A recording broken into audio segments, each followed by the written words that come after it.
Bom, muito boa tarde então. Eu tive uma reunião com a CIP, como sabem, já tinha tido uma antes também com o setor da restauração, ao princípio da tarde, vão ambas mais ou menos no mesmo sentido. O setor da restauração é específico para a restauração, mas não deixam de ser empresas, como é lógico, e a CIP tem uma preocupação com as empresas todas, e em particular também com o setor do turismo, porque está a sofrer, efetivamente, bastante. O setor do turismo é o que está a sofrer mais. O setor da restauração é dos que está a sofrer mais. Eu penso que talvez a hotelaria ainda esteja em mais dificuldades que a restauração. E, portanto, aquilo que ambos dizem, em particular a CIP, é que o Orçamento de Estado não apresenta rigorosamente nada para as empresas. Todos nós temos consciência que, por muito que apresente, o muito há de ser sempre pouco, mas o não apresentar nada ainda é menos, e portanto tem sede de especialidade do orçamento, que é justamente o que está a acontecer neste momento, e eu vou ter inclusive dentro de 2 dias uma reunião para ver as propostas uma a uma que o PSD vai apresentar. Iremos seguramente apresentar algumas propostas de apoio às empresas que estão dentro daquilo que é a linha que defende a CIP e que defendem também as associações da restauração. Não há aqui grandes divergências, porque estamos todos a remar no mesmo sentido. Como é que nós vamos criar emprego, como é que nós vamos recuperar a economia, por mais difícil que seja, se não tivermos as empresas devidamente apoiadas. É isto, fundamentalmente, que é o erro deste Orçamento de Estado. Nós vamos ter o dinheiro europeu, isso é que é mais importante que o próprio orçamento, mas o dinheiro europeu, mesmo na economia a rodar, a criar investimento, a criar consumo, a criar emprego, ainda estará daqui por um ano só.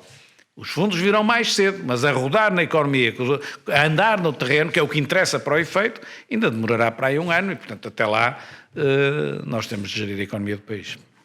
Recordem que depois destas 2 reuniões olhava antes para o estado de emergência e olha agora, sabendo que essa manhã houve uma grande manifestação da restauração dos aliados.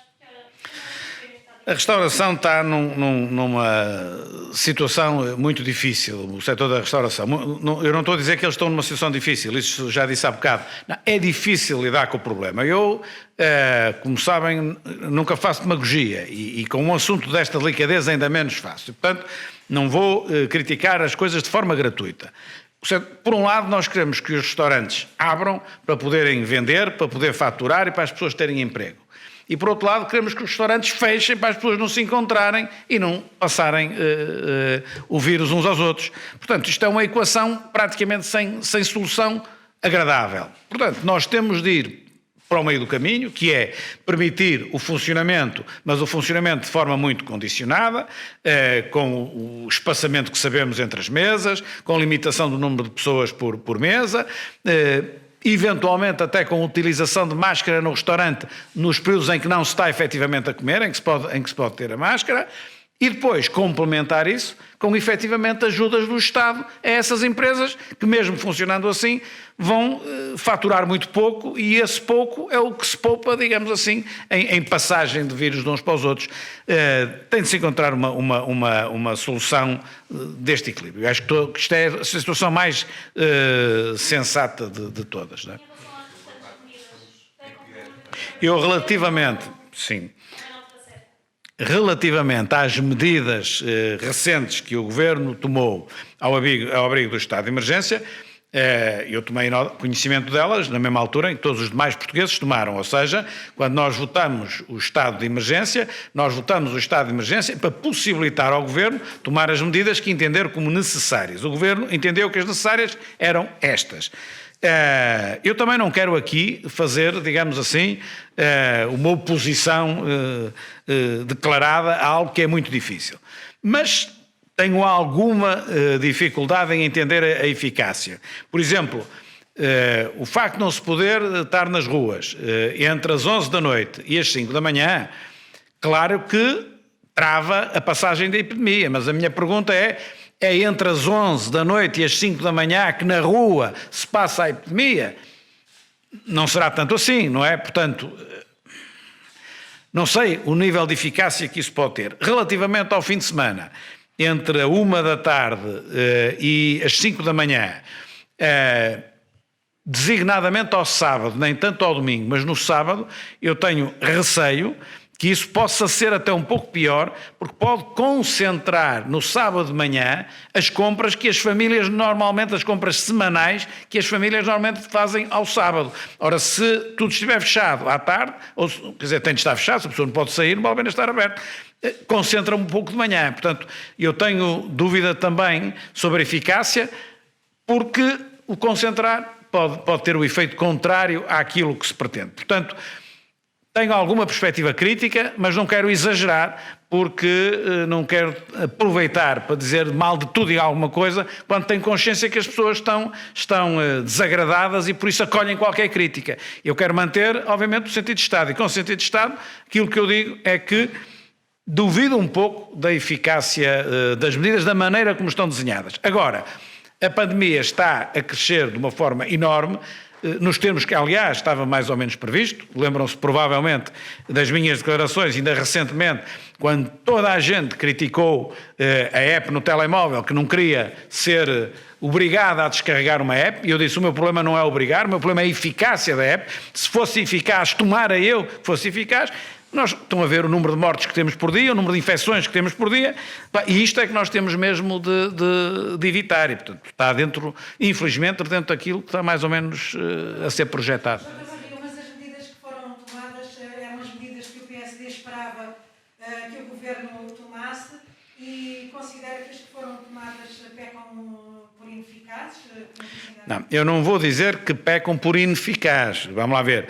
Aquilo que eu faço é uma análise custo-benefício, ou seja, quanto custa às pessoas e qual o benefício que se vai daí tirar.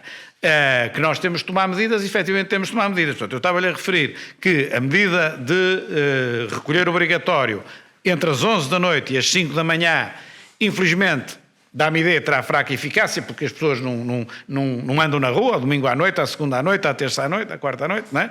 Ao fim de semana é diferente, aí já considero diferente, e depois na medida do fim de semana, a de sábado, particularmente a de sábado, a de domingo nem tanto, mas particularmente a de sábado, eu tenho receio que tenha um efeito ao contrário, como disse há bocado, porque pode concentrar, digamos assim, no comércio, as pessoas no sábado de manhã, porque à tarde não podem. E isso, não sei, mas dá-me ideia que a eficácia pode não ser aquela que se pretende, mas vamos aguardar e vamos ver. Também estamos a falar de 2 semanas, não é? Porque o estado de emergência é válido para 2 semanas. Portanto, isto é uma coisa confinada também no tempo, não é? Boa tarde, estamos em direto para a RTP3. Sim. Quando o PSD rejeitava ligações ao Chega, estava a dar razão sem saber a acusação que agora António Costa lhe faz quando diz que ultrapassou uma linha vermelha da direita democrática que tem que ser explicada ao país? O Dr. António Costa e o Partido Socialista e o Bloco de Esquerda estão, efetivamente, em minha opinião, estão mais ou menos de cabeça perdida e estão claramente a mentir aos portugueses. Em primeiro lugar, sabem, porque foi referido por diversas vezes, quer por mim, quer por 3 vice-presidentes do partido, por diversas vezes foi referido, que não há nenhum acordo nacional com o Chega. Aliás, não há acordo nacional com o Chega, nem com a Iniciativa Liberal, nem com o PPM, nem sequer com o CDS. Não há nenhum... Eu já lá vou.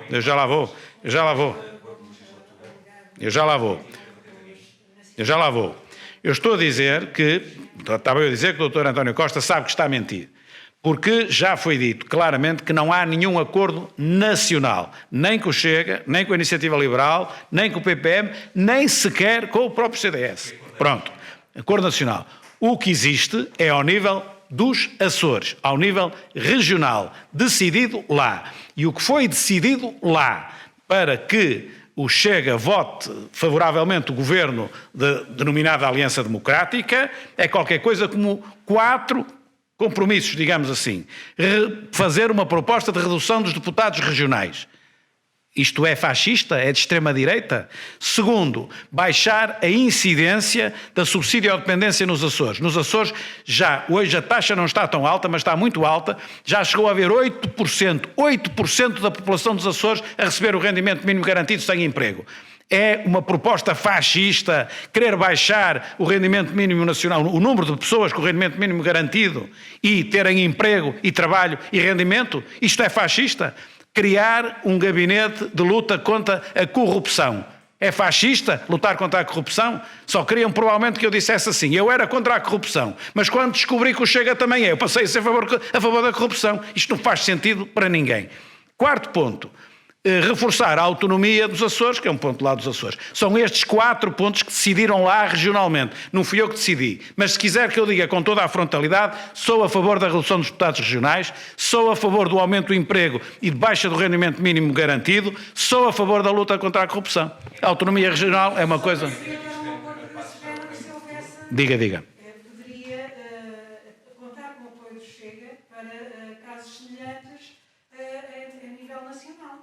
Se fossem essas coisas. Sim, se a nível nacional quiserem baixar o número de deputados, já disse não sei quantas vezes que na nossa proposta de revisão constitucional que havemos de apresentar, vamos propor a redução do número de deputados no Parlamento português. Está no nosso programa. Se também a exigência for criação de mais emprego e menos subsídio à dependência, devo-lhe dizer que também estou de acordo e não vou passar a ser a favor de mais subsídio à dependência e menos emprego porque qualquer outro partido defende mais emprego. Não é? Tudo isto nós temos de ter a noção do ridículo. E é isto que o Partido Socialista, e a começar pelo seu secretário-geral e o Bloco de Esquerda, não têm tido noção do ridículo daquilo que estão a dizer, procurando enganar os portugueses. E é isto exatamente que acontece. Ou seja, não fui eu, nem o PSD Nacional, que negociou quer que seja, com a Iniciativa Liberal e com o Chega, e com o CDS e com o PPM, mas enfim, situações diferentes nos Açores, mas também lhe digo frontalmente, que é para que não existam dúvidas, que com estes 4 pontos, designadamente os 3, ou até a autonomia açoriana, enfim, aparecem, eu estou de acordo. Estou de acordo com o combate à corrupção. Pronto, o Bloco de Esquerda e o PS, pelos vistos, não estão de acordo com o combate à corrupção. Acham que é fascista. E acham que nós passamos a linha vermelha. E passamos a linha vermelha propondo menos deputados regionais. E passamos a linha vermelha propondo mais emprego e menos rendimento mínimo garantido. Pronto.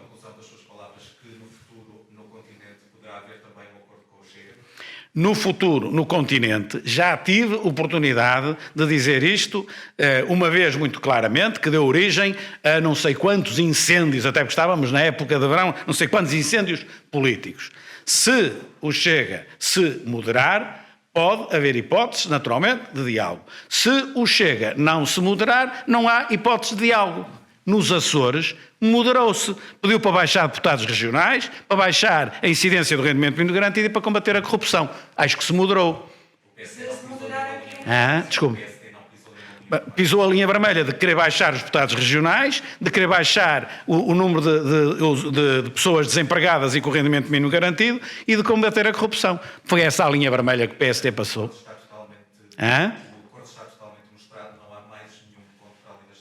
Se querem que é acordo, realmente o PSD só chama acordo. São o comprometimento por parte do Governo Regional, da AD, não é? Com estes 4 objetivos. Aliás, hão de ter muitos mais objetivos quando lermos o programa de governo dos Açores. Estes 4 têm de lá estar. E eu acho que estes 4 deveriam lá estar sempre. Olha que em Rabo de Peixe, na ilha de São Miguel, a percentagem de pessoas, eu estive lá ainda há pouco tempo, a percentagem de pessoas que vivem do rendimento mínimo garantido e não têm emprego é elevadíssima. Isto não é desenvolvimento, isto é uma derrota clara da governação do Partido Socialista nos Açores. Eu tinha vergonha se tivesse sido Presidente do Governo Regional dos Açores e no fim tivesse uma população desta natureza a viver em rendimento mínimo garantido. Tinha vergonha, devo-lhe dizer que tinha vergonha. Tinha mais vergonha disso do que estar a dizer que concordo com o Chega quando é preciso baixar o rendimento mínimo garantido e aumentar o emprego nos Açores. Não tenho dúvida nenhuma sobre o que estou a dizer, mas nenhuma. Podem vir, enfim, para as redes sociais, fazer o que quiserem com perfis falsos, com perfis sem ser falsos. É esta a minha linha. E quando António Costa diz que nem a direita da Europa tinha feito isto, uma ligação à extrema-direita xenófoba. Sim. Não Não sei, relativamente ao primeiro objetivo, eu não sei qual é, em cada país, ele deu o exemplo de Espanha, o exemplo da Alemanha nas autonomias locais, no caso da Alemanha são Estados até, não sei qual é o número de deputados regionais. E, portanto, não sei se essa direita devia ou não devia reduzir os deputados regionais lá. Se calhar já estão num número mais ou menos certo. Não sei também se tem uma grande dependência do rendimento mínimo e não sei também se já não estão a combater devidamente a corrupção e não têm que criar um novo gabinete para esse efeito. O que é que quer que eu lhe diga? Tudo isto estamos numa conversa que não faz sentido, como deve calcular, só faz sentido porque o Partido Socialista e o Bloco de Esquerda são os dois partidos que eu noto que estão mais desesperados com o facto de terem perdido o poder na região autónoma dos Açores, depois também de já o terem perdido recentemente na Madeira. Perdido as eleições, aí nunca o tiveram. Falar em eleições, o PS tem liberdade de voto aos militantes, nas presidenciais. Se é. Vê isso como? Vejo isso como uma incapacidade do Partido Socialista. Porque, repare, o Partido Socialista não está capaz de dar o apoio a nenhum dos candidatos que se apresentam.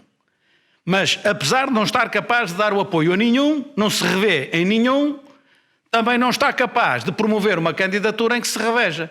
Portanto, o PS, que é neste momento o maior partido no Parlamento e o maior partido nas autarquias, não é o maior partido de Portugal, está neste momento o maior partido de Portugal. Amanhã pode deixar de ser, como já não foi no passado, mas neste momento até é o maior partido. Não tem capacidade, neste momento, para apresentar ou para promover, assim é que é, porque os partidos não apresentam, para promover uma candidatura a Presidente da República na exata medida de todas aquelas que existem. Ele não se revê em nenhuma, na plenitude. É isto, tão simples. Tá? Obrigado.